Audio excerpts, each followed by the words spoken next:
کہ تمہیں تیمم کرنے کی بھی اجازت ہے، اور یاد رکھو تیمم وضو کے لیے بھی کافی ہو جاتا ہے اور غسل کے لیے بھی کافی ہو جاتا ہے۔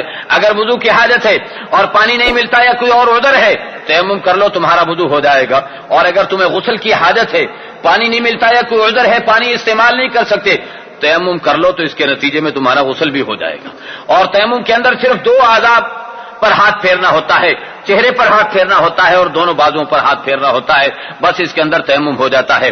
بارصورت تیمم کے مزید مسائل تحقیق سے پتہ کیے جا سکتے ہیں۔ آگے قرآن کریم کہتا ہے واذکروا نعمت اللہ علیکم ومیثاقہ الذی واثقکم بہ اذ قلتم سمعنا واطعنا واتقوا اللہ۔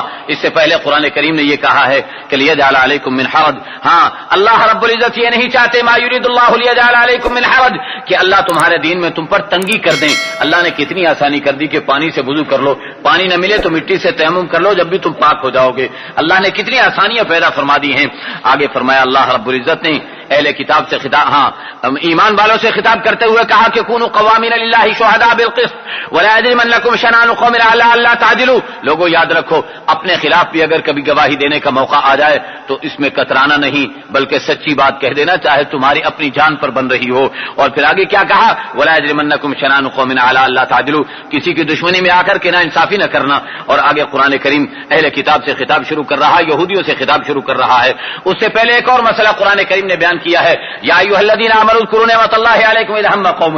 نبی کریم صلی اللہ علیہ وسلم کے ساتھ یہودیوں نے اپنی بد عادت کے مطابق نبی کریم صلی اللہ علیہ وسلم کے ساتھ غدر کیا، غداری کی۔ آپ کو دعوت دی ایک فیصلہ کرنے کے لیے، اور آپ کو ایک دیوار کے نیچے بٹھا کر کے فیصلہ یہ کر لیا کہ اوپر سے پتھر پھینک کر کے آپ کو قتل کر دیا جائے، نعوذ باللہ من ذالک۔ اللہ کے نبی پر فرشتہ اترا، فرشتے نے بتا دیا کہ یہودیوں کا یہ ارادہ ہے۔ اللہ کے نبی وہاں سے نکل کر کے چلے گئے۔ جب اللہ کے نبی وہاں سے چلے گئے، یہودیوں کا منصوبہ دھرے کا دھرا رہ گیا، تو قرآن کریم کہتا ہے یا ایھا الذین آمنوا اذکروا نعمت اللہ علیکم اذ ہم قوم یبسطوا الیکم ایدیہم فکف ایدیہم عنکم واتقوا اللہ۔ اے ایمان والو، کافروں نے تم پر ارادہ کر لیا تھا اپنے ہاتھ پھیلانے کا، لیکن اللہ نے ان کے ہاتھوں کو پکڑ لیا اور وہ تمہارا کچھ نہ بگاڑ سکے، لہذا اللہ کا تقوی اختیار کرو، وعلی اللہ فلیتوکل المؤمنون، اور ایمان والوں کو چاہیے کہ اللہ ہی پر توکل اختیار کریں۔ اس کے بعد بنی اسرائیل سے خطاب چل رہا ہے کہ بنی اسرائیل کے بارے میں مختلف قرآن کریم نے ان کے کچھ جرائم کو بیان کیا ہے، اور جرائم کو بیان کرنے کے بعد ان کے لیے سزائیں بھی تجویز کی ہیں۔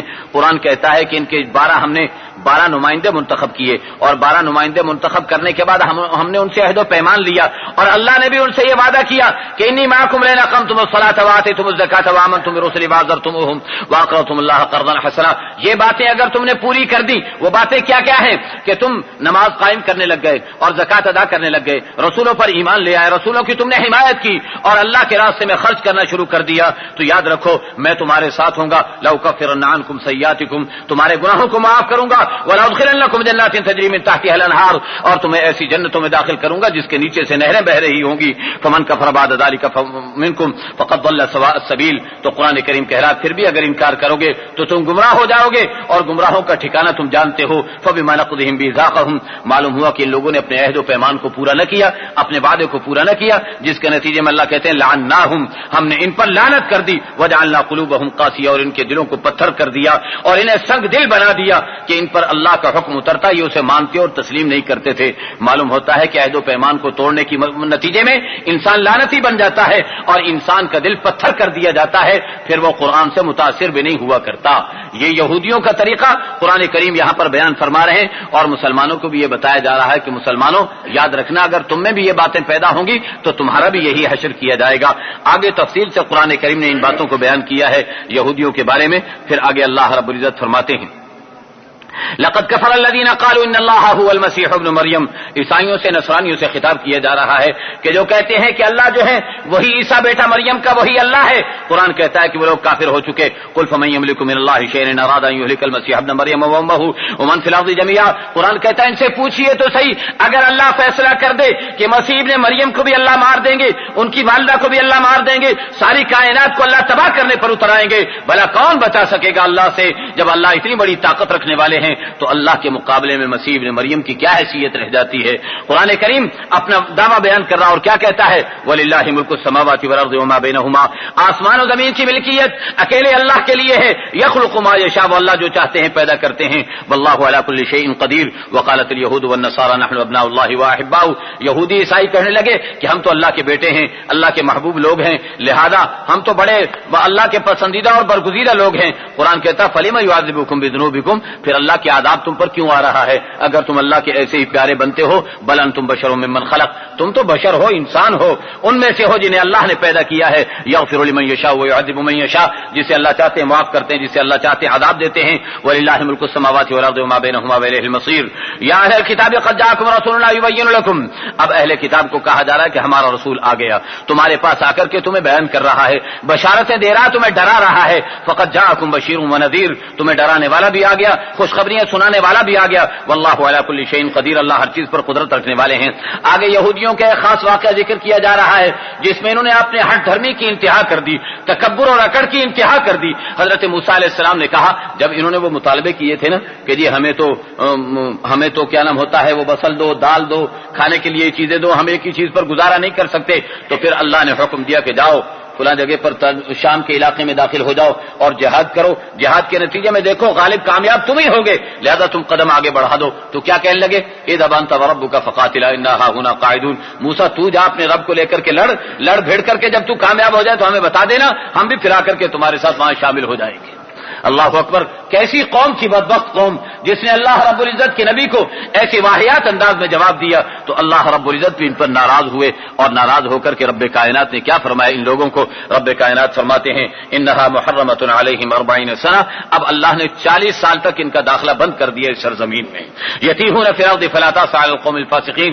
یہ زمین میں پریشان ہو کر کے پھرتے رہیں گے, لہذا آپ ان پر کسی قسم کا ترس نہ کھانا. میرے دوستو, ایک طرف تو یہ قوم جس نے اس انداز پر حضرت موسیٰ علیہ السلام کو جواب دیا, دوسری طرف صحابہ کی قوم. سبحان اللہ, قربان جاؤ ان صحابہ پر جنہیں اللہ نے اپنے نبی کی خدمت کے لیے چن لیا تھا. بدر کا میدان ہے, سرکار کالی کملی والے نے فرمایا کہ لوگوں تم نے تو میرے ساتھ وعدہ کیا تھا کہ مدینے میں میرے دشمن کے خلاف میرا ساتھ دو گے, لیکن اب ہم مدینے سے باہر آ چکے ہیں, بدر کے میدان میں آ چکے ہیں, اب بتاؤ تمہارا کیا معاملہ ہوگا. حضرت مقداد بن الاسود کھڑے ہوئے اور عرض کیا کہ یا رسول اللہ آپ ہم سے کیا چاہتے ہیں؟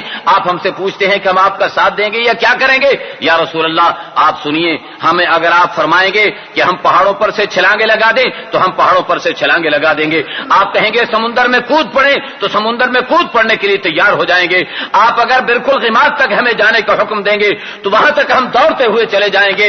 اے میرے نبی, ہم وہ نہیں ہیں جنہوں نے یوں کہا تھا اپنے نبی سے کہ اذهب انت وربك فقاتلا انا هاهنا قاعدون. جاؤ اپنے رب کے ساتھ لڑو, ہم یہیں بیٹھے رہیں گے. بلکہ ہم تو وہ ہیں کہ یوں کہیں گے اذهب انت وربك فقاتلا انا معكما مقاتلون. آپ بھی چلیے, آپ کا رب بھی چلے, ہم بھی آپ کے دامن میں چل کر کے ہم بھی لڑائی کریں گے اور ہم بھی جا کر کے لڑیں گے. سرکار کالی کملی والے نے جب یہ جواب سنا ہے, استنارت وجہ رسول اللہ صلی اللہ علیہ وسلم, سرکار کالی کملی والے کا چہرہ چمک اٹھا اور آپ خوش ہو گئے کہ جن صحابہ کی تربیت کی تھی آج میدان صبر کے اندر, میدان ابتلا میں آ کر کے وہ صحابہ کس طریقے پر جان نچھاور کرنے کے لیے آمادہ اور تیار ہو رہے ہیں. تو میرے دوستو, اللہ ایسے صحابہ والا ایمان ہمیں بھی نصیب فرما دے. آگے قرآن کریم نے ایک اور واقعے کا تذکرہ فرمایا ہے, وَاتْلُ عَلَيْهِمْ نَبَأَ ابْنَيْ آدَمَ بِالْحَقِّ اذ قربا قربانا فتقبل من احدهما ولم يتقبل من الاخر. آدم علیہ السلام کے دو بیٹے, انہیں ایک مسئلے پر ان کا باہمی طور پر جھگڑا ہوا شادی کے معاملے میں, تفصیل کا موقع نہیں. ان لوگوں کے بارے میں فیصلہ یہ ہوا کہ ان میں سے نیک کون ہے اور بد کردار کون ہے, دونوں سے قربانی مانگی گئی.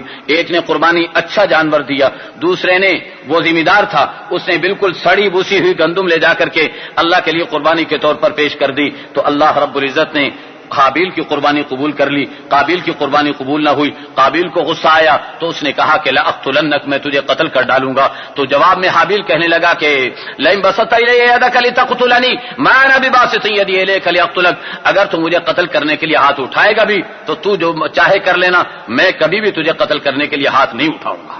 تو قرآن کریم نے مثال دے کر کے پیش کر دیا، ایک طرف شریر اور بدترین انسان، دوسری طرف نیک اور نیک ترین انسان کو دوسری جانب پر پیش کر دیا کہ نیک انسان کیسا ہوا کرتا ہے، عمل کرتا ہے، اللہ کو راضی کرتا ہے، لیکن دنیا میں کبھی فساد نہیں مچایا کرتا۔ اور پھر یہ اصول بیان کر دیا کہ جو انسان سب سے پہلے جرم کیا کرتا ہے، بعد میں آنے والوں کے سب جرائم کا عذاب اس کے گردن میں پڑا کرتا ہے۔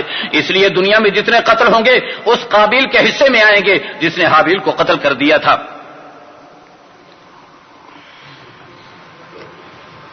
اس لیے قرآن نے کیا کہا کہ من اجل ذلک كتبنا علی بنی اسرائیل، اسی وجہ سے ہم نے بنی اسرائیل پر یہ لکھ دیا تھا کہ جو ایک انسان کو قتل کرے گا پوری کائنات کے انسانوں کو قتل کرنے کا اسے گناہ ملے گا۔ یہ نہیں کہ ایک آدمی کو تم نے مار ڈالا، بلکہ ایک انسان کو قتل کرنے کے نتیجے میں ایسا گناہ ملے گا جیسے پوری دنیا کے انسانوں کو مار ڈالا ہو تم نے۔ انما جزاء الذین یحاربون اللہ ورسولہ، آگے مسئلہ بیان کیا جا رہا ہے ڈاکوؤں کے بارے میں، ڈاکہ ڈالنے والے، ان کے بارے میں قرآن کریم نے 4 سزائیں ذکر کی ہیں، اور وہ سزائیں کیا ہیں؟ یقتلوا او یصلبوا او تقطع ایدیہم وارجلہم من خلاف او ینفوا من الارض۔ کیا فرمایا کہ یا تو انہیں قتل کر دیا جائے، ٹکڑے ٹکڑے کر دیا جائے، یا انہیں سولی پر لٹکا دیا جائے، یا ان کا ایک ہاتھ اور مخالف پیر کو کاٹ دیا جائے، یا پھر یہ ہے کہ ان کو ملک بدر کر دیا جائے۔ یہ 4 سزائیں مختلف جرائم کے اعتبار سے ہیں، تفصیل کا موقع نہیں ہے، مگر میں اتنا ضرور کہوں گا کہ اگر یہ سزائیں نافذ کر دی جاتی ہیں تو انشاءاللہ العزیز دنیا میں جرائم کا صفایا ہو جائے گا۔ لیکن پھر یہ بھی ڈر ہے نا کہ سینٹ میں اور اسمبلی میں سب لولے لنگڑے چلتے ہوئے نظر آئیں گے، اس لیے کہ سینٹ اور اسمبلی میں کون لوگ ہیں؟ وہی 72 انسان جو سینٹ اور اسمبلیوں میں جا کر کے بیٹھے ہوئے ہیں، یہی دنیا کے اندر فساد مچا رہے ہیں اور ڈاکہ زنیاں کر رہے ہیں۔ یہ سب بدکاریاں کرنے والے یہی لوگ ہیں جو سینٹ اور اسمبلیوں میں جا کر کے پہنچتے ہیں۔ لہذا اسی بنا پر یہ قرآن کو سپریم لا ماننے کے لیے تیار نہیں، کیونکہ اس کے نتیجے میں انہی کے ہاتھ اور انہی کے پیر کٹیں گے، اور یہ اس کے لیے آمادہ اور تیار نہیں ہے۔ میرے دوستو دعا کرو اللہ کو ایسا جرأت مند حاکم ہمیں عنایت فرما دیں، وہ ہمیں کوئی جمہوریت ہمیں نہیں چاہیے، کسی بھی راستے سے آئے ایسا جرأت مند انسان آئے جو قرآن کریم پر عمل پیرا ہونے کے لیے تیار ہو اور اسے اپنی جان کی بھی پرواہ نہ ہو۔ اللہ ایسا موقع مسلمانوں کو نصیب فرما دیں۔ آگے قرآن کہتا ہے یا ایھا الذین آمنوا اتقوا اللہ وابتغوا الیہ الوسیلہ وجاہدوا فی سبیلہ لعلکم تفلحون۔ ہاں، قرآن کریم کہتا ہے کہ ایمان والو تقوی اختیار کرو اور اللہ تک پہنچنے کے لیے کوئی وسیلہ اختیار کرو، وجاہدوا فی سبیلہ لعلکم تفلحون۔ بڑے مسائل ہیں لیکن تفصیل کا موقع نہیں ہے۔ آگے قرآن کریم کہتا ہے والسارق والسارقۃ فاقطعوا ایدیہما جزاء بما کسبا نکالا من اللہ۔ ہاں، چوری کرنے والا چاہے مرد ہو یا عورت ہو، اس کا ہاتھ کاٹ دو، یہ اللہ کی طرف سے اسے سزا مقرر کر دی گئی ہے۔ فمن تاب من بعد ظلمه واصلح فإن الله يتوب عليه۔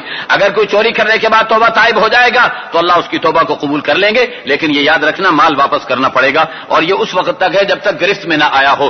جب گرفت میں آ گیا تو پھر چاہے کتنی توبہ کرتا رہے اس کا ہاتھ کٹے گا۔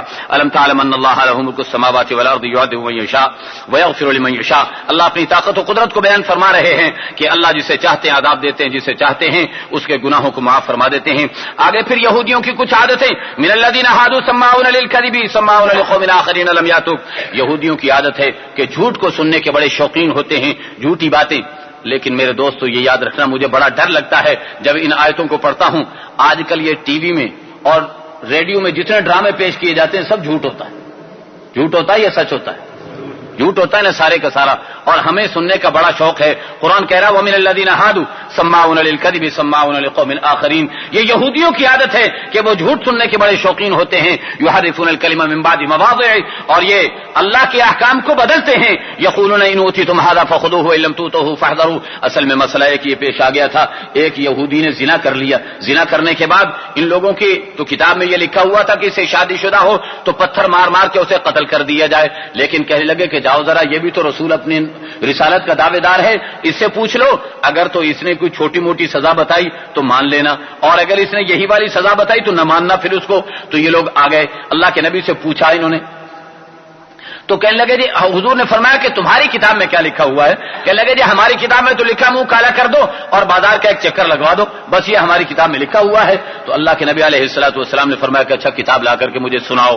وہ کتاب لے کر کے آئے تو حضرت عبداللہ ابن سلام مسلمان ہو چکے تھے، وہ بھی وہاں پر موجود تھے۔ جب انہوں نے کتاب پڑھنی شروع کی تو عبداللہ ابن سلام نے کہا کہ یا رسول اللہ یہ غلط پڑھ رہے ہیں، انہوں نے ہاتھ کے نیچے وہ عبارت چھپا رکھی ہے، ان سے کہیے کہ ہٹائیں۔ جب انہوں نے ہٹایا تو اس میں لکھا ہوا تھا کہ شادی شدہ اگر زنا کرے تو اسے سنسار کر دیا جائے، پتھر مار مار کر کے ہلاک کر دیا جائے۔ اور یہ بھی آپ دیکھو گے کہ یہ جرم، اس سزا کو اگر نافذ کر دیا جائے تو کہاں کہاں جا کر کے لگے گی۔ یہ سب موٹی اسامیاں جتنی ہیں سب اس لپیٹ کے اندر آ جائیں گی. یہی وجہ ہے کہ اس کو ماننے کے لیے قرآن کریم کو تسلیم کرنے کے لیے آمادہ نہیں ہوتے. تو میرے دوستو قرآن کریم کیا ان لوگوں نے کیا کہا؟ ان اوتی تم ہاذا فخذوا وان لم تؤتوه فاحذروا. اگر یہ والا حکم انہوں نے بیان کر دیا منہ کالا کرنے والا تو مان لینا, اور اگر وہ رجم کا کہا تو پھر نہ لینا ان سے یہ حکم. لیکن یاد رکھو اللہ رب العزت ارشاد فرماتے ہیں کہ اللہ جس شخص کو ہلاک کرنے کا فیصلہ کر لیں گے تو وہ کبھی بچ کر کہیں نہیں نکل سکتا. آگے بھی ان کی بعض عادات بد کو بیان کرنے کے بعد قرآن کریم کہتا ہے انا انزلنا التوراۃ فیہا ھدی ونور. اللہ نے تورات کو اتارا, اس میں ہدایت بھی ہے نور بھی ہے. یحکم بہا النبیون الذین اسلموا للذین ھادوا والربانیون. یہ ساری بات بیان کرنے کے بعد قرآن کریم کہتا ہے ومن لم یحکم بما انزل اللہ فاولئک ھم الکافرون. دنیا والا سن لو, اگر کوئی قرآن کریم کے مطابق فیصلے نہیں کرے گا تو یاد رکھنا کہ یہ انسان کافر کہلائے گا, یہ انسان کافر ہے. اس لیے مفسرین کرام نے لکھا ہے کہ اگر کسی شخص کا یہ عقیدہ ہو کہ قرآن موجودہ دور کے مسائل کا حل نہیں کر سکتا تو ایسا انسان کافر ہے, مسلمان نہیں ہو سکتا, چاہے وہ کتنے اسلام کے دعوے کرتا رہے. وَكَتَبْنَا عَلَيْهِمْ فِيهَا أَنَّ النَّفْسَ بِالنَّفْسِ. یہ باہمی طور پر جان کے بدلے میں جان ہوگی. اگر دانت توڑے گا تو دانت توڑا جائے گا, آنکھ نکالے گا تو آنکھ نکالی جائے گی. یہ ساری کے سارے مسائل قصاص کے بیان کر دیے. اور اس کے بعد کیا فرمایا وَمَن لَّمْ يَحْكُم بِمَا أَنزَلَ اللَّهُ فَأُولَٰئِكَ هُمُ الظَّالِمُونَ. اگر اللہ کے قرآن کو سچا سمجھے اور یہ سمجھے کہ اس دور کے مطابق ہے لیکن پھر بھی قرآن کے مطابق فیصلہ نہ کرے تو ایسا انسان ظالم کہلائے گا. اس کے بعد آگے کچھ مسائل کو ذکر فرمایا ہے, اور ان مسائل کو ذکر کرنے کے بعد نبی کریم صلی اللہ علیہ وسلم کو خطاب کر کے پوری قوم کو, پورے مسلمانوں کو یہ تعلیم دی گئی ہے وَأَنِ احْكُم بَيْنَهُم بِمَا أَنزَلَ اللَّهُ وَلَا تَتَّبِعْ أَهْوَاءَهُمْ. قرآن کریم کے مطابق فیصلہ کیجیے اور ان کی خواہشات کی اتباع نہ کیجیے. یہ جیسے چاہتے ہیں ویسا نہیں بلکہ جیسے اللہ چاہتے ہیں ویسے فیصلہ کیجیے. أَفَحُكْمَ الْجَاهِلِيَّةِ يَبْغُونَ وَمَنْ أَحْسَنُ مِنَ اللَّهِ حُكْمًا لِقَوْمٍ يُوقِنُونَ. کیا یہ جاہلیت کا حکم چاہتے ہیں؟ یاد رکھنا اللہ سے بہتر حکم کسی کا نہیں ہو سکتا ایمان والوں کے لیے. اللہ ہمیں ایمان نصیب فرما دے. اس کے بعد قرآن کہتا ہے یا ایھا الذین آمنوا لا تتخذوا اليهود والنصارى اولیاء. اے ایمان والو یہودیوں اور عیسائیوں کو اپنا دوست نہ بنانا کبھی بھی. غیر مسلم اور کافر کبھی مسلمان کا دوست نہیں بن سکتا. ومن يتولهم منکم فانه منهم. تم میں سے جو شخص کافروں سے دوستی لگائے گا وہ ان کافروں کی جماعت میں اسلام میں شمار کر دیا جائے گا. ان اللہ لا يهدي القوم الظالمین. لہذا کافروں سے دلی دوستی لگانے کی قطعاً اجازت نہیں. کاروباری سطح پر محلے کے مسئلے میں بعض مسائل کے اندر ان سے اوپر کا تعلق اگر ہے تو اس کی تو اسلام اجازت دیتا ہے, لیکن دلی دوستی لگانے کی قرآن اجازت نہیں دیتا. فَتَرَى الَّذِينَ فِي قُلُوبِهِم مَّرَضٌ يُسَارِعُونَ فِيهِمْ يَقُولُونَ نَخْشَىٰ أَن تُصِيبَنَا دَائِرَةٌ. جن کے دلوں میں بے ایمانی کا کوڑ چلا ہوا ہے, اللہ کی نافرمانی کا کوڑ چلا ہوا ہے, وہ کیا کہتے ہیں نَخْشَىٰ أَن تُصِيبَنَا دَائِرَةٌ. اگر ہم نے امریکہ سے دوستی نہ لگائی, اگر ہم نے فرانس سے دوستی نہ لگائی, اگر ہم نے برطانیہ سے یورپی ملکوں سے دوستی نہ لگائی تو ہم تو فقر کے اندر مر جائیں گے. ان تصیبنا دائرہ. قرآن کہتا فاس اللہ یاتی بالفتح وامر من عنده فیصبحوا على ما اصروا في انفسهم نادمین. یاد رکھو اللہ کی طرف سے جب کامیابی آئے گی تو یہ بیٹھ کر کے پریشان ہوں گے کہ ہم نے کیا سوچا تھا اور کیا کہا تھا. اور یہ ويقول الذين امنوا هؤلاء الذين اقسموا بالله جهد ايمانهم انهم لمعكم حبطت اعمالهم فاصبحوا خاسرین. آیات میں مسائل تو بڑے ہیں لیکن تفصیل کا موقع نہیں, اس بنا پر میں آگے بڑھتا چلا جا رہا ہوں. قرآن کہتا ہے یا ایھا الذین آمنوا من یرتد منکم عن دینہ. اے ایمان والو جو اپنے دین سے پھر جائے گا. مرتد کے بارے میں حکم بیان کیا جا رہا ہے کہ اگر کوئی دین کو اسلام کو چھوڑ دے تو قرآن کریم کو اس کی کوئی پرواہ نہیں ہے. فسوف یاتی اللہ بقوم یحبهم ویحبون. تو اللہ ایسی قوم کو لے آئیں گے کہ وہ آپس میں باہمی طور پر محبت کرتے ہوں گے. اذلۃ علی المؤمنین اعزۃ علی الکافرین. کافروں پر سخت ہوں گے, باہمی طور پر ایک دوسرے کے لیے بچنے والے ہوں گے. یجاہدون فی سبیل اللہ ولا یخافون لومۃ لائم. اللہ کے راستے میں جہاد کریں گے اور کسی قسم کی پرواہ نہیں کریں گے لومۃ لائم کی. ذالک فضل اللہ یؤتیہ من یشاء واللہ واسع علیم. یہ اللہ کا فضل ہے جسے چاہتے ہیں عطا کرتے ہیں. اللہ فرماتے ہیں مسلمانوں اگر تم نہیں مانو گے خدا کافروں کو مسلمان بنا کے اپنے دین کا کام لے لیں گے. لہذا اس وقت کے آنے سے پہلے وَإِن تَتَوَلَّوْا يَسْتَبْدِلْ قَوْمًا غَيْرَكُمْ ثُمَّ لَا يَكُونُوا أَمْثَالَكُمْ. اگر تم لوگوں نے روگردانی کر لی تو یاد رکھنا اللہ دوسری قوم کو لا کر کے اپنا کام لے لیں گے اور وہ تمہارے جیسے نہیں بنیں گے. میرے دوستو اس وقت کے آنے سے پہلے اپنے اللہ کو راضی کر لو اور دین کا کام کر کے دین کی دعوت کو لے کر اپنے جسم کے اندر بھی اسے اتاریے اور پوری دنیا کے سامنے پیش کر دیجئے تاکہ اللہ رب العزت ہمیں قبول فرما کر ساری دنیا کی ہدایت کا ذریعہ بنا دیں. یا ایھا الذین آمنوا لا تتخذوا الذین انما ولیکم اللہ ورسولہ. لوگوں تمہارا سرپرست کون ہے؟ کسی دوسرے ملک کو ڈھونڈنے کی ضرورت نہیں، اللہ تمہاری سرپرستی کریں گے۔ یا ایھا الذین آمنوا لا تتخذوا الذین اتخذوا دینکم ہزوا ولعبا، اے ایمان والو اپنے دین کو مذاق نہ بناؤ، اور یاد رکھو ان کافروں کی طرح سے نہ بناؤ۔ کافر باہمی طور پر ایک دوسرے کے دوست ہیں، تم انہیں اپنا دوست نہ بناؤ۔ وَإِذَا ہاں آگے قرآن کریم کہتا ہے، ان لوگوں کے بارے میں قرآن کریم ایک بات بیان کر رہا ہے، اور وہ یہ کہتا ہے کہ یہ لوگ اگر اللہ کے نازل کردہ احکام کے مطابق عمل کرتے تو دنیا میں بھی ان کو آرام و راحت ملتی، آخرت میں بھی ملتی۔ قرآن کیا کہہ رہا ہے؟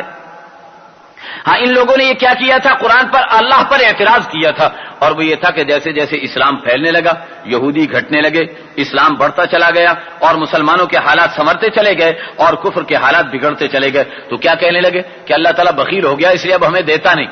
پہلے تو ان کے پاس بڑی نظر نیازیں آتی تھی، لیکن جیسے ہی اسلام پھیلنے لگا تو وہ نظر نیازیں بند ہو گئی، مال آنا بند ہو گیا، تو کیا کہنے لگے کہ اللہ بخیل ہو گیا ہے اس لیے وہ ہمیں دیتا نہیں۔ قرآن کہتا ہے وقالت الیہود ید اللہ مغلولہ، یہودی کہتے ہیں کہ اللہ کا ہاتھ تنگ ہو گیا ہے، غلت ایدیہم ولعنوا بما قالوا، ان کے ہاتھ تنگ ہو کر کے رہیں گے اور ان کے کہنے پر اللہ کی طرف سے ان پر لعنت برسائی جائے گی۔ بل یداہ مبسوطتان ينفق کیف یشاء، اللہ کے دونوں ہاتھ ایسے کھلے ہوئے ہیں کہ وہ جیسے چاہتا ہے خرچ کرتا ہے۔ وَلَا يَزِيدَنَّ كَثِيرًا مِّنْهُمْ مَا أُنزِلَ إِلَيْكَ مِن رَّبِّكَ طُغْيَانًا وَكُفْرًا، ہاں قرآن کریم کہتا ہے کہ ان لوگوں کو اللہ رب العزت ان کی بدعملی کی وجہ سے سرکشی میں اور کفر کے اندر بڑھاتے چلے جائیں گے، ان کے درمیان میں دشمنیاں ڈالیں گے۔ كُلَّمَا أَوْقَدُوا نَارًا لِلْحَرْبِ أَطْفَأَهَا اللَّهُ، جب بھی یہ لڑائی کی آگ بھڑکائیں گے اللہ اسے بجھائیں گے۔ وَيَسْعَوْنَ فِي الْأَرْضِ فَسَادًا، اور دنیا میں فساد مچاتے رہیں گے۔ وَلَوْ أَنَّ أَهْلَ الْكِتَابِ آمَنُوا وَاتَّقَوْا، اور اگر یہ اہل کتاب ایمان لے آتے، تقوی اختیار کر لیتے، ہم ان کے گناہوں کو معاف کر کے انہیں جنت میں داخل کر دیتے۔ وَلَوْ أَنَّهُمْ أَقَامُوا التَّوْرَاةَ وَالْإِنجِيلَ وَمَا أُنزِلَ إِلَيْهِم مِّن رَّبِّهِمْ، اگر تورات و انجیل پر عمل کر لیتے اور جو ان کی طرف ان کے رب کی طرف سے قرآن نازل کیا گیا اس پر اس کے ساتھ عمل کرتے، لَأَكَلُوا مِن فَوْقِهِمْ وَمِن تَحْتِ أَرْجُلِهِمْ مِنْهُمْ أُمَّةٌ مُّقْتَصِدَةٌ وَكَثِيرٌ مِّنْهُمْ سَاءَ مَا يَعْمَلُونَ، ہاں یہ لوگ ان کے لیے آسمان سے بھی برکتیں برستی، زمین سے بھی خیر اور برکت نکلتی، لیکن ان میں بعض لوگ ہیں صحیح راستے پر چلنے والے اور اکثر ان میں سے بد کردار لوگ ہیں، بد عمل لوگ ہیں۔ یا ایھا الرسول بلغ ما انزل الیک من ربک فإن لم تفعل فما بلغت رسالته، اے رسول جو تیرے رب کی طرف سے نازل کیا گیا ہے اس کو تو آگے پہنچا دے، اور اگر تم نے ایسا نہ کیا تو یاد رکھو تم نے اپنی رسالت کا حق ادا نہیں کیا۔ واللہ یعصمک من الناس، ہاں اللہ کی بات جب تم لوگوں تک پہنچاؤ گے تو تمہاری حفاظت اللہ کے ذمہ ہوگی۔ اللہ رب العزت سرکار مدینہ سید دو عالم صلی اللہ علیہ وسلم کی حفاظت کے لیے مسلمان مقرر تھے، اسلحے کے ساتھ آپ کی حفاظت کی جاتی تھی۔ جب اللہ کے نبی پر قرآن کی یہ آیت اتر آئی، اللہ کے نبی باہر نکلے، صحابہ تلوار لے کر کے اور حفاظت کے لیے چوکیدارے کے لیے کھڑے ہوئے تھے۔ اللہ کے نبی نے کہا کہ جاؤ اپنے گھروں میں جا کر کے آرام کرو، میرے اللہ نے میری حفاظت کا ذمہ لے لیا ہے۔ اس لیے مفسرین کرام فرماتے ہیں جو اللہ کے بھروسے پر اللہ کی بات کہنے کے لیے تیار ہو جاتا ہے اللہ ہر دور میں اس بندے کی حفاظت کیا کرتے ہیں۔ قل یا اہل الکتاب لستم علی شیء حتی تقیموا التوراۃ والانجیل، اہل کتاب سے کہا جا رہا ہے کہ اللہ کے نازل کردہ احکام پر عمل نہیں کرو گے تو تمہاری کوئی حیثیت نہیں۔ مسلمانوں کے لیے بھی یہی حکم ہے، انہیں بھی یہ سنایا جا رہا ہے۔ یہودیوں سے پھر نکل کر عیسائیوں کی طرف قرآن آ رہا ہے اور انہیں قرآن کریم بتا رہا ہے کہ ان عیسائیوں کا کیا طریقہ ہے۔ عیسائی یہ کہتے ہیں کہ اللہ تعالیٰ جو ہیں یہی عیسیٰ ابن مریم ہی اللہ ہیں، اور کیا کہتے ہیں کہ ان اللہ ثالث ثلاثہ، اللہ تین میں کے ایک ہیں۔ اس سے پہلے میں اس کی تفصیل کر چکا۔ قرآن کریم اپنے انداز میں اس کی تردید کرتا ہوا کہتا ہے وما من الہ الا الہ واحد، ارے خدا تو ایک ہی ہے، تین کبھی نہیں ہو سکتے۔ وَإِن لَّمْ يَنْتَهُوا عَمَّا يَقُولُونَ لَيَمَسَّنَّ الَّذِينَ كَفَرُوا مِنْهُمْ عَذَابٌ أَلِيمٌ، اور اگر یہ باز نہ آئے اپنی باتوں سے تو اللہ کی طرف سے انہیں دردناک عذاب ملے گا۔ پھر اس کے بعد قرآن کریم کہتا ہے لَعِنَ الَّذِينَ كَفَرُوا مِن بَنِي إِسرَائِيلَ عَلَىٰ لِسَانِ داؤد وعیسی ابن مریم، ہاں اس سے پہلے قرآن کریم نے دین کے اندر غلو کرنے سے منع کیا ہے۔ یا اہل الکتاب لا تغلوا فی دینکم، اے اہل کتاب اپنے دین میں غلو نہ کرو۔ غلو کرنے کا مطلب کیا ہے کہ نبی کو خدا کے برابر لے جاؤ، اوپر اٹھا کر کے لے جاؤ، اس بات کی قرآن اجازت نہیں دیتا، اس غلو کرنے کی اجازت نہیں دیتا۔ مگر مسلمان سمجھتے ہیں کہ یہودی عیسائی تو غلو کرنے کے مجرم سمجھے جائیں گے، لیکن مسلمان جو چاہے کرتا رہے، مگر مومنوں پر کشادہ ہیں راہیں، عبادت کریں شوق سے جس کی چاہیں، ہاں نبی کو جو چاہے خدا کر دکھائیں، بزرگوں کا رتبہ نبی سے بڑھائیں، نہ اسلام میں کچھ فرق اس سے آئے، نہ ایمان بگڑے نہ اسلام جائے۔ آج مسلمان کا تو یہ حال ہو چکا ہے، لوگوں جس طریقے پر یہودی اور عیسائی کافر تھے غلو کرنے کی وجہ سے، ویسے ہی اگر آج مسلمان بھی غلو کرے گا تو وہ بھی کفر کی دہلیز پر پہنچے گا۔ اور پھر اس کے بعد قرآن کریم نے کچھ اہل کتاب کی تعریف بھی کی ہے۔ یہ نجاشی حبشہ کا جو بادشاہ تھا اس کی اور اس کے وفد کی تعریف کی جا رہی ہے. اس نے اپنا وفد بھیجا تھا سرکار کالی کملی والے کے دربار میں, تو اللہ کے نبی نے انہیں سورہ یاسین جب پڑھ کر کے سنائی ہے تو وہ قرآن سنتے چلے جا رہے تھے اور ان کے آنسو بہتے چلے جا رہے تھے اور داڑیاں آنسوؤں سے تر ہو رہی تھی. اور کیا رہے تھے؟ کہنے لگے کہ جو کلام عیسیٰ پر اترا تھا اور جو کلام محمد پر اترا ہے معلوم ہوتا ہے کہ دونوں ایک ہی جگہ سے آ رہے ہیں. وَإِذَا سَمِعُوا مَا أُنزِلَ إِلَى الرَّسُولِ تَرَىٰ أَعْيُنَهُمْ تَفِيضُ مِنَ الدَّمْعِ مِمَّا عَرَفُوا مِنَ الْحَقِّ. جب وہ قرآن کو سنتے ہیں تو ان کی آنکھوں میں آنسو بہنے لگ جاتے ہیں, آنکھیں ڈبڈبا آتی ہیں. میرے دوستو یہ ایمان کی نشانی ہے کہ آنکھوں میں آنسو بھر آئیں. ہم نے اپنے اکابر کو, اپنے بزرگوں کو دیکھا ہے. مولانا یوسف بن نوری صاحب رحمۃ اللہ تعالی علیہ ہمارے استاد, اللہ ان کی قبر کو نور سے بھر دیں, جنہوں نے ہمیں قرآن و حدیث کا علم سکھایا اور ہمیں قرآن کریم کے مطابق عمل کرنے کا انداز بتایا. عصر کے بعد بیٹھا کرتے اور قاری صاحب کو بلایا کرتے, ان سے کہتے کہ قرآن پڑھو. قاری صاحب مصر کے قاری صاحب تھے, جیسے ہی اعوذ باللہ پڑھ کر کے ان کا قرآن شروع ہوتا مولانا کی آنکھوں سے آنسو روا ہو جایا کرتے تھے. میرے دوستو یہ اہل ایمان کی نشانی ہے کہ قرآن سنتا چلا جائے, اس کی آنکھیں بھراتی چلی جائیں اور وہ اللہ کے ذکر پر ایمان اس کا اور بڑھتا چلا جائے. اللہ ہمیں نصیب فرمائے. اس کے بعد قسم کے احکام بیان کیے ہیں اور قسم کے احکام بیان کرنے کے بعد کچھ حالت احرام میں شکار کرنے کے احکام, خاص طور پر بحری شکار کرنا جائز ہے, اس کے احکام بیان کیے گئے ہیں. اور پھر اس کے بعد قرآن کریم نے ایک مسئلے کو بیان کیا ہے. قرآن کریم یہ کہتا ہے کہ یا ایھا الذین آمنوا لا تسألوا عن اشیاء ان تبد لکم تسؤکم. اے ایمان والو ایسی چیزوں کے بارے میں سوالات نہ کیا کرو کہ اگر اس کا جواب دیا جائے تو تمہیں برا لگے گا. ہوا کیا تھا, ایک موقع پر نبی کریم صلی اللہ علیہ وسلم نے جب قرآن کی یہ آیت پڑھ کر کے سنا دی کہ تم پر حج کرنا فرض ہے, تو اقرا ابن حابس کہنے لگے کہ یا رسول اللہ ہر سال حج کرنا فرض ہوگا. حضور خاموش ہو گئے. انہوں نے پھر اٹھ کر کے کہا کہ یا رسول اللہ ہر سال حج کرنا فرض ہے. حضور پھر خاموش ہو گئے. تیسری دفعہ انہوں نے پھر کہا. جب 3 دفعہ وہ کہہ چکے تو پھر قرآن کریم کی آیت اتری کہ یا ایھا الذین آمنوا لا تسألوا عن اشیاء ان تبد لکم تسؤکم. اور حضور نے فرمایا کہ تم نے یہ جو سوال کیا اگر میں ہاں کر دیتا تو ہر سال فرض ہو جاتا اور آئندہ کے لیے تمہارے لیے بڑا مسئلہ کھڑا ہو جاتا کہ تمہیں ہر سال حج کرنا پڑتا. لہذا جو میں تمہیں حکم دیا کرتا ہوں فاتوا منہ ما استطعتم, جتنا تم سے ہو سکے کر گزرا کرو. علماء کرام نے لکھا ہے کہ اگرچہ آج وہی تو نہیں اترے گی لہذا مسئلہ تو نہیں بدلے گا, مسئلہ تو وہی رہے گا, لیکن پھر بھی کھود کرید کرنے سے پھر بھی منع کیا گیا ہے کہ خواہ مخواہ صرف ٹائم پاس کرنے کے لیے, وقت کٹی کے لیے کھود کرید میں نہ لگا کرو. ہاں ضرورت کی بات ہے تو اس کے بارے میں تحقیق کرنے میں کوئی حرج نہیں ہے. پھر اس کے بعد قرآن کریم آگے کہتا ہے ما جعل اللہ من بحیرۃ ولا صائبۃ. ان جانوروں کا تذکرہ کیا جا رہا ہے جنہیں لوگ اپنے طور پر حرام کر لیتے کہ یہ بھٹائی کے نام کا, یہ بہاء الحق زکریا کے یہ ملتانی کے نام کا, یہ فلاں کے نام کا, یہ فلاں کے نام کا, کوئی حبل کے نام کا, کوئی لات و عزا کے نام کا. تو فرمایا کہ یہ جو جانور ہیں انہیں قرآن کریم نے حرام قرار دیا ہے. اور قرآن کہتا ہے کہ ان جانوروں کا کھانا اور اس طریقے پر جانوروں کا چھوڑنا دونوں باتیں حرام ہے. اس کے بارے میں پہلے کچھ عرض کر چکا ہوں. بہر صورت یہ رسم چونکہ مسلمانوں میں بھی چل رہی ہے اس بنا پر اس سے باز آنا چاہیے. ہاں کسی کی ملکیت کا جو جانور ہوتا ہے کہ یہ فلانے کی ملکیت ہے یہ دوسری بات ہے. عبادت کے طور پر منسوب کرنا یہ ناجائز اور حرام ہے. ملکیت کے طور پر منسوب کرنا جائز ہے. جیسے یہ فلانے کا جانور ہے تو بھئی اس نے خریدا ہے, اس کی ملکیت ہے, لیکن فلانے کو راضی کرنے کے لیے جانور میں نے رکھا ہے تو یہ یاد رکھنا کہ یہ اس طریقے پر کرنا سوائے اللہ کو راضی کرنے کے کسی دوسرے کی رضا کے لیے جانور کو ذبح کرنا جائز نہیں ہے. آگے قرآن کریم نے ایک اور مسئلہ وصیت کا مسئلہ بیان کیا ہے کہ جب تم وصیت کرو تو کوئی گواہ بنا لیا کرو. 2 گواہ کم از کم ہونے چاہیے. ایک تفصیلی واقعہ بیان کیا گیا ہے لیکن اس واقعے کو چونکہ بیان کرنے کا موقع نہیں اس لیے اسے چھوڑ رہا ہوں. بہر صورت وصیت کرنی چاہیے اور وصیت کرتے وقت 2 آدمیوں کو گواہ بنا لینا چاہیے. یوم یجمع اللہ الرسل فیقول ماذا اجبتم. کل قیامت کا دن آنے والا ہے اور اللہ سارے رسولوں کو جمع کر کے رسولوں سے پوچھیں گے کہ اے رسولو تم نے جو میرا پیغام پہنچایا تھا تو تمہاری اقوام نے کیا جواب دیا تھا. تو رسول, میرے دوستو, جب رسولوں سے سوال جواب ہوگا تو میرا اور آپ کا کیا حال ہوگا وہاں پر. اس دن کی تیاری کرنے کی ضرورت ہے.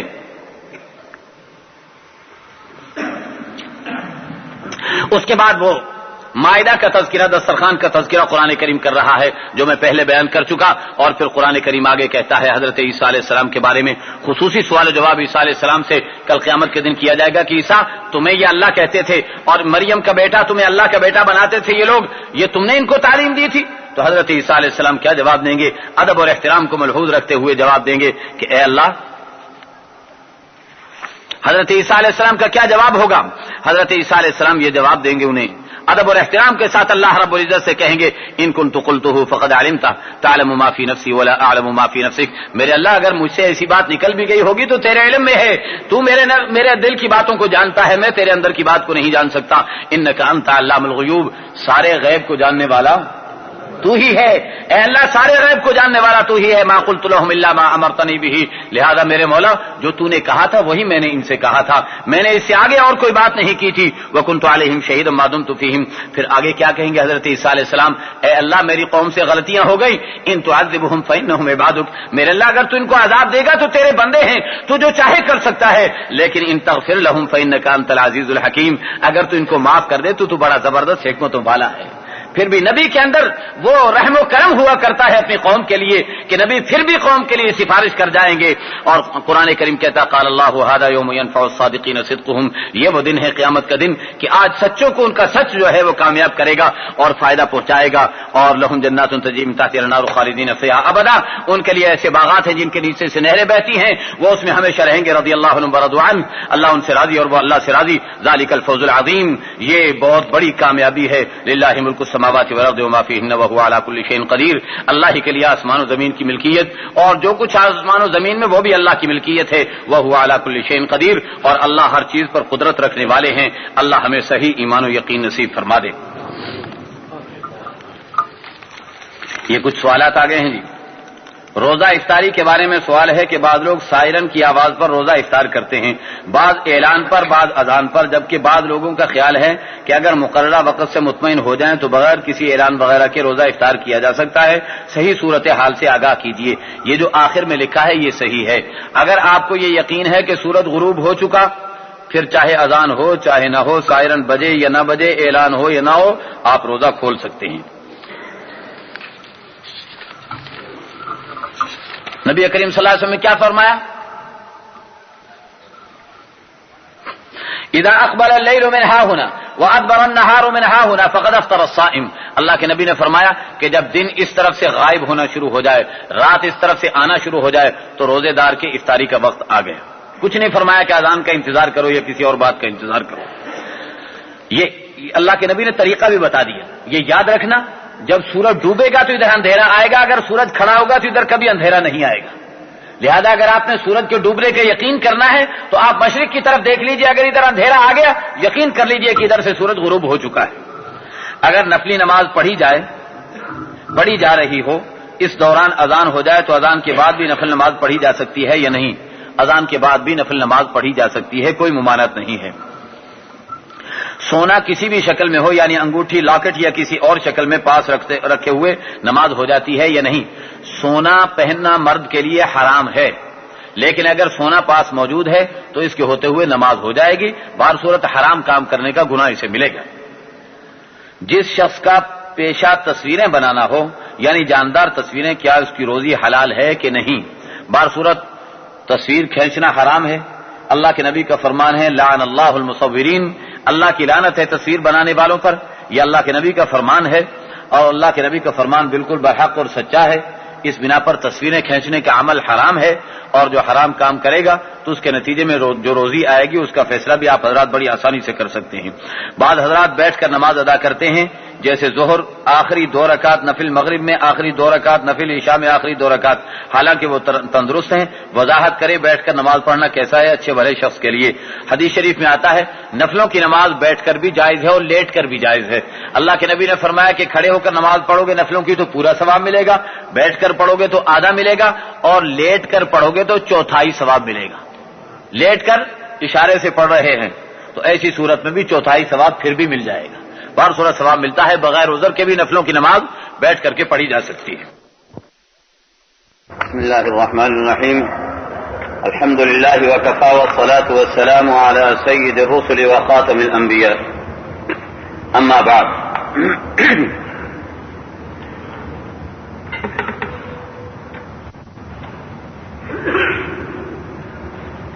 آج سورہ انعام کا خلاصہ بیان کیا جائے گا۔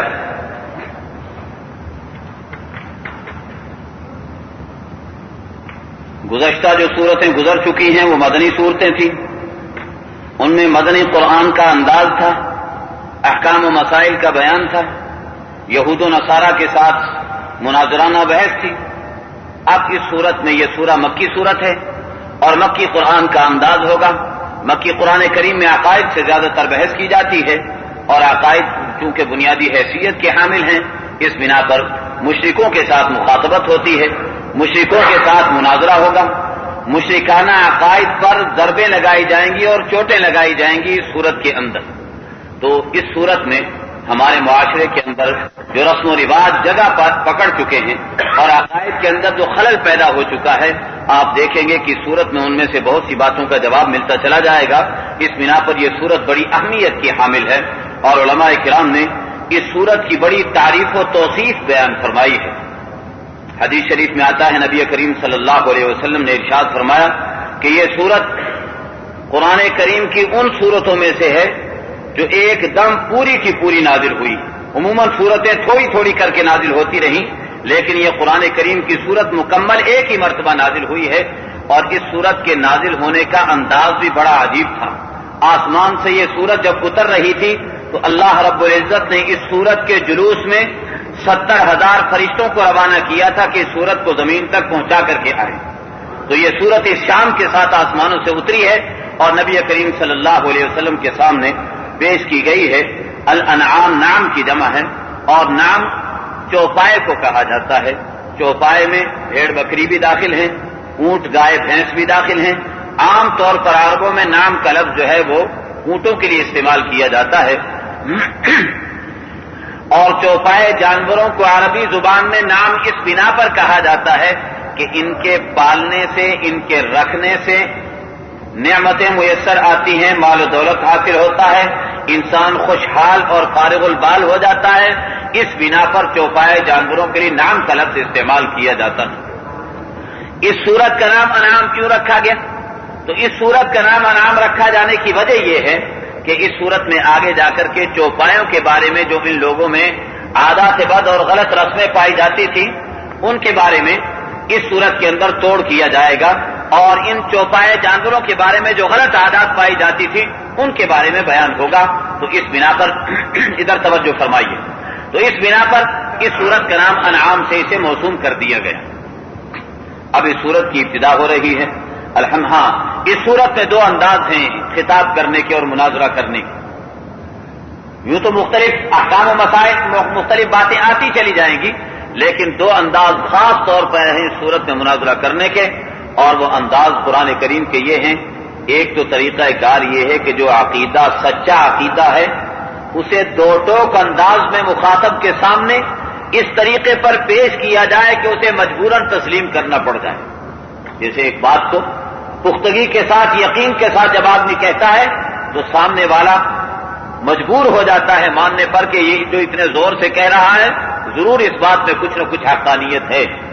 جھوٹی بات بھی اگر دو ٹوک انداز میں کہی جائے تو سامنے والا ہل مل ہو جاتا ہے, سامنے والا اپنی بات کو چھوڑنے کے لیے تیار ہو جاتا ہے.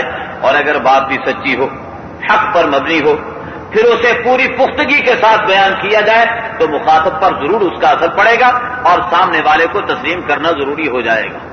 تو ایک انداز تو یہ ہے کہ حقائق کو حقائق کے انداز میں پختگی کے ساتھ اور مضبوطی کے ساتھ پیش کیا جاتا ہے. چنانچہ قرآن کریم کیا کہے گا؟ وَهُوَ اللَّهُ فِي السَّمَاوَاتِ وَفِي الْأَرْضِ, وہی اللہ ہے آسمان و زمین میں. ایسا نہیں کہ آسمان کا خدا کوئی اور ہو, زمین کا خدا کوئی اور ہو. وَهُوَ اللَّهُ فِي السَّمَاوَاتِ وَفِي الْأَرْضِ. اس طریقے پر اس انداز میں قرآن کریم بار بار ان باتوں کو بیان فرمائے گا. وَهُوَ الْقَاهِرُ فَوْقَ عِبَادِهِ وَهُوَ الْحَكِيمُ الْخَبِيرُ. اور اسی طریقے پر قرآن کریم کہے گا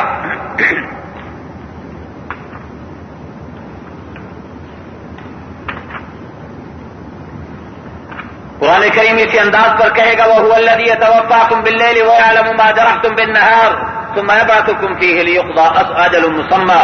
وہی اللہ ہے جو تمہیں رات کو وفات دے دیتا ہے, تمہیں موت دے دیتا ہے, یعنی نیند تم پر آ جاتی ہے. وَيَعْلَمُ مَا جَرَحْتُم بِالنَّهَارِ, اور وہ جانتا ہے کہ تم دن میں کیا کچھ کرتے ہو. وَهُوَ الْقَاهِرُ فَوْقَ عِبَادِهِ, وہی اللہ ہے جو اپنے بندوں پر غالب ہے.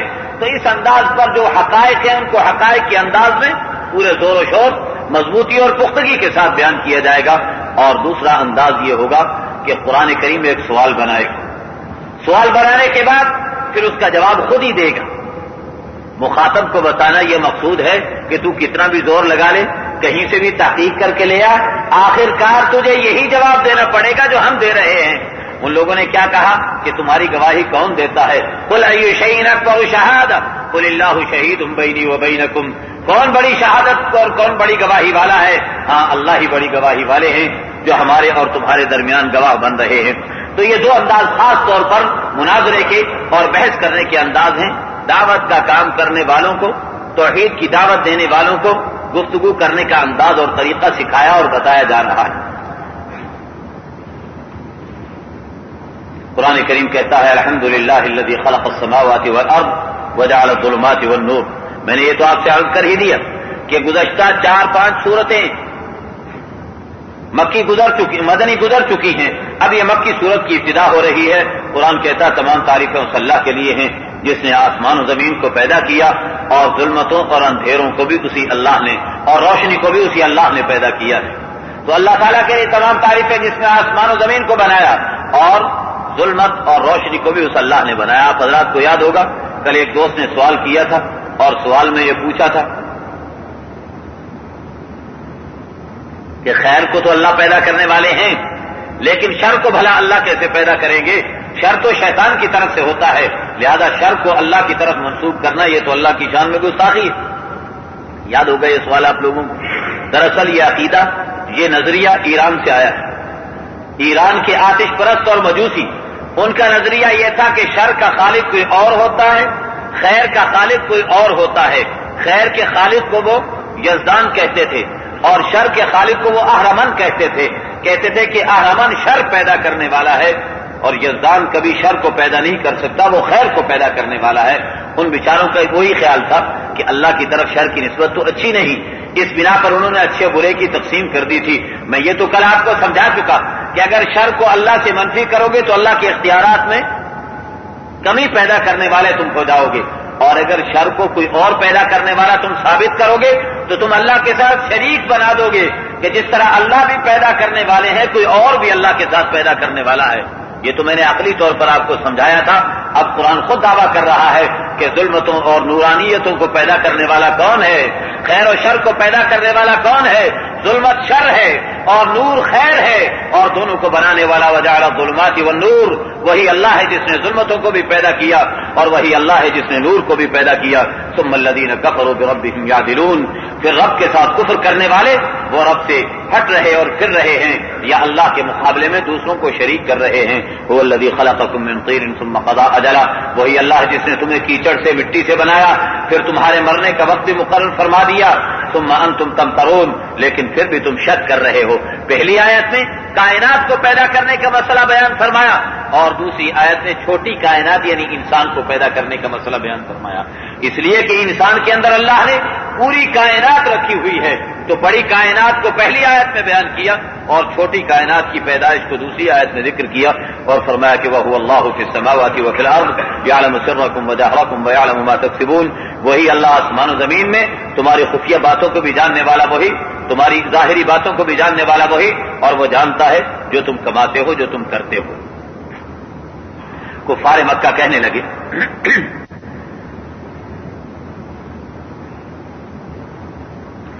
لگے کہ ہم آپ کی بات تب مانیں گے، تب تسلیم کریں گے جب آپ کے نام پر اللہ کی طرف سے ایک خط آئے۔ ہاں نہیں، ہمارے نام پر اللہ کی طرف سے ایک خط آنا چاہیے لکھا ہوا، 4 فرشتے آسمانوں سے وہ خط لے کر کے آئیں، ہمیں پیش کریں اللہ کا خط، ہم اس خط کو پڑھیں گے اور پڑھ کر کے آپ کی نبوت کا اقرار کریں گے، ورنہ ہم ماننے کے لیے تیار نہیں۔ قرآن کہتا ہے وَلَوْ نَزَّلْنَا عَلَيْكَ كِتَابًا فِي قِرْطَاسٍ فَلَمَسُوهُ بِأَيْدِيهِمْ لَقَالَ الَّذِينَ كَفَرُوا إِنْ هَذَا إِلَّا سِحْرٌ مُبِينٌ۔ عجیب انداز ہے قرآن کریم کا۔ قرآن کہتا ہے وَلَوْ نَزَّلْنَا عَلَيْكَ كِتَابًا فِي قِرْطَاسٍ، اگر ہم کاغذ کا خط لکھ کر بھی بھیج دیں، فَلَمَسُوهُ بِأَيْدِيهِمْ، یہ اپنے ہاتھوں سے اس کو چھو بھی لیں، ہاتھ لگا کر دیکھ بھی لیں، پھر بھی یہ کافر کہیں گے کہ ان ھذا الا سحر مبین، یہ تو جادو ہے، ہم اسے ماننے کے لیے تیار نہیں۔ پتا چلا کہ ان لوگوں کا مقصد سوال کرنے کا ماننا نہیں بلکہ اعتراض برائے اعتراض ہے، ہیکڑی اور ہٹ دھرمی ہے، یہ ماننے کے لیے سوال نہیں کر رہے بلکہ اپنی جان چرانے کے لیے سارے سوالات کر رہے ہیں۔ وقالوا لولا انزل علیہ ملک، یہ کہتے ہیں کہ فرشتہ کیوں نہیں آ جاتا؟ وَلَوْ أَنزَلْنَا مَلَكًا لَقُضِيَ الْأَمْرُ ثُمَّ لَا يُنظَرُونَ، اگر فرشتہ ہم نے اتار دیا تو پھر تو معاملہ ختم ہو جائے گا، پھر مہلت کا وقت ختم ہو جائے گا۔ کل بتا چکا میں آپ لوگوں کو، کسی قوم کی مانگی ہوئی جب نشانی مل جاتی ہے تو پھر اگر وہ نہ مانے تو ان کو مہلت نہیں ملا کرتی، پھر سوائے ہلاکت کے کوئی دوسرا راستہ نہیں ہوا کرتا۔ اس لیے علماء کرام نے لکھا ہے کہ دوسری قوموں نے نشانیاں طلب کی، اللہ نے عطا کر دی۔ کفار مکہ نے نشانیاں طلب کی تو اللہ نے نہیں دکھائی وہ نشانیاں۔ کیوں نہیں دکھائیں؟ علماء کرام نے بڑا عجیب نکتہ بیان کیا ہے، فرماتے ہیں کہ اس کی وجہ یہ ہے کہ اللہ رب العزت کو اپنے پیارے حبیب اور پیارے نبی سے اتنی محبت اور اتنا تعلق تھا کہ اللہ نہیں چاہتے تھے کہ پیارے نبی کی قوم کو ہلاک اور تباہ و برباد کیا جائے۔ اللہ چاہتے تھے کہ اپنے پیارے محبوب کی قوم کو برقرار رکھنا ہے، اسے ہدایت دینی ہے، لیکن یہ چونکہ ان کی قسمت میں تدریجاً ہدایت لکھی ہوئی تھی، اس بنا پر اللہ رب العزت انہیں مہلت دیتے چلے جا رہے تھے کہ آج نہیں تو کل، کل نہیں تو آگے، چلتے چلاتے آخر جب ان کی ہدایت کا وقت آئے گا تو یہ ہدایت کو قبول کر ہی لے گی۔ تو اس سرکار مدینہ سید دو عالم صلی اللہ علیہ وسلم کی رعایت تھی کہ قوم کو نشانی نہیں دکھائی جا رہی تھی تاکہ کہیں ان کی ہلاکت کا سامان نہ بن جائے۔ وَلَوْ جَعَلْنَاهُ مَلَكًا فرمایا کہ وَلَوْ جَعَلْنَاهُ مَلَكًا لَجَعَلْنَاهُ رَجُلًا وَلَلْبَسْنَا عَلَيْهِمْ مَا يَلْبِسُونَ۔ پھر یہ جو فرشتے کا مطالبہ کر ہی رہے ہیں، اگر فرشتہ اپنی اصلی حالت میں آ گیا تو یہ تو اسے دیکھ نہیں سکیں گے، سمجھ نہیں سکیں گے، لہذا فرشتے کو اگر ہم بھیجیں گے بھی تو انسان بنا کر کے بھیجیں گے۔ جب وہ انسان بن کر کے آئے گا وہ کہے گا میں فرشتہ ہوں، یہ مانیں گے نہیں، یہ کہیں گے تو انسان ہے، فرشتہ کیسے؟ اس لیے قرآن کہتا ہے کہ ان کا جو مطالبہ ہے وہ پورا نہیں کیا جا سکتا، اگر پورا کیا جائے تو یہ اسے مانیں گے نہیں۔